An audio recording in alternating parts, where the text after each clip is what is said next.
Good morning students, how are you all of you. आशा करती हूँ आप सभी ठीक होंगे। समर वेकेशन के बाद हम अपना वर्क फिर से स्टार्ट करेंगे और आपने सबने समर वेकेशन का जो होमवर्क था वो सबमिट कर दिया होगा।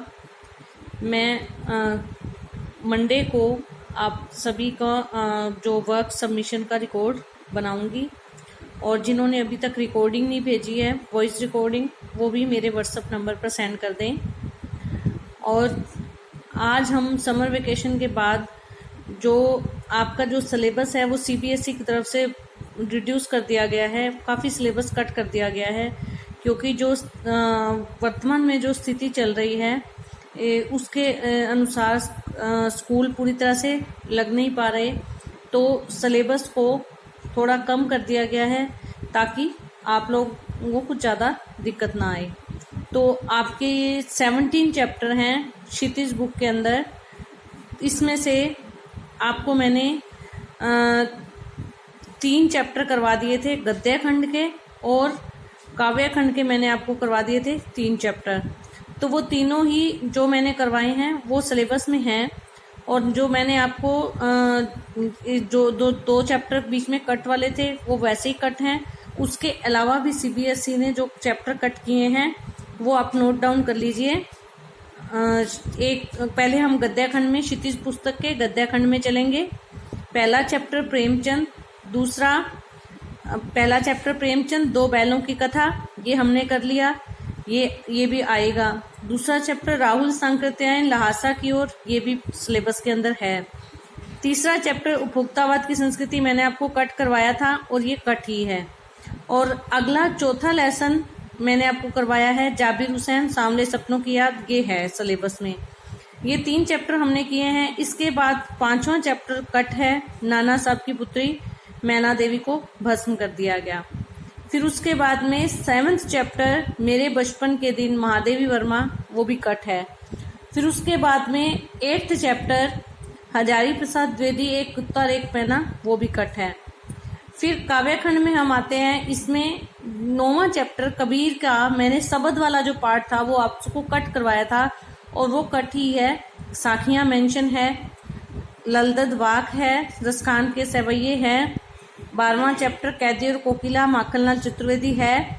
उसके बाद में 13वां चैप्टर, 14वां चैप्टर, 15वां चैप्टर ग्रामश्री, चंद्र गहना से लौटती बेर, मेघ आए और यमराज की दिशा, ये चारों चैप्टर कट हैं। लास्ट चैप्टर है सिलेबस में, बच्चे काम पर जा रहे हैं। तो काव्य खंड के अंदर 9वें का भी एक पार्ट आएगा, साखियां। 9वां, 10वां, 11वां, 12वां और 17वां, ओनली ये 5 चैप्टर बचेंगे आपके। 4 चैप्टर कट कर दिए गए हैं। 9th चैप्टर का भी एक पार्ट कट है। 9th Kabir, 10th ललदद, 11th Raskhan, 12th Makhanlal Chaturvedi और 17 राजेश जोशी। 9th चैप्टर में साखियां शब्द कट है।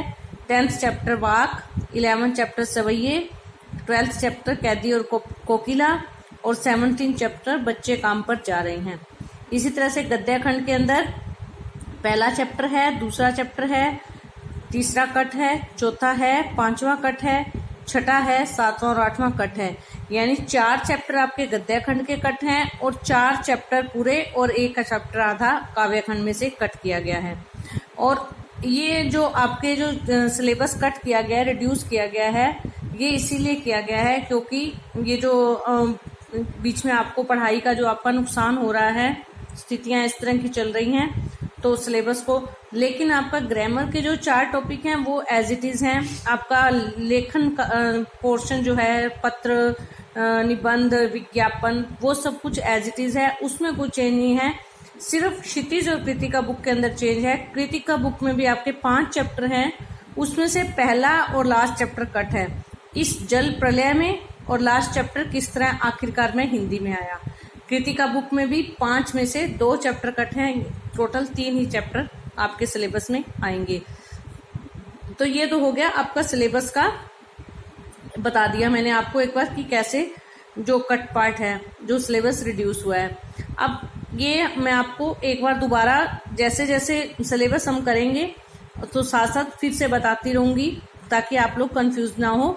और सबसे अच्छी बात यह है कि हमने जो भी चैप्टर किए उनमें से कोई भी कट नहीं हुआ है और हमने काफी 4-5 चैप्टर कर लिए टोटल। अब आपके पास 9 ही चैप्टर है, 9 चैप्टर करने हैं हमको, तो 9 में से हमने नियर अबाउट 4-5 कर लिए, तो इसका मतलब हमारे पास बहुत समय है, हम रिवीजन भी अच्छी कर लेंगे।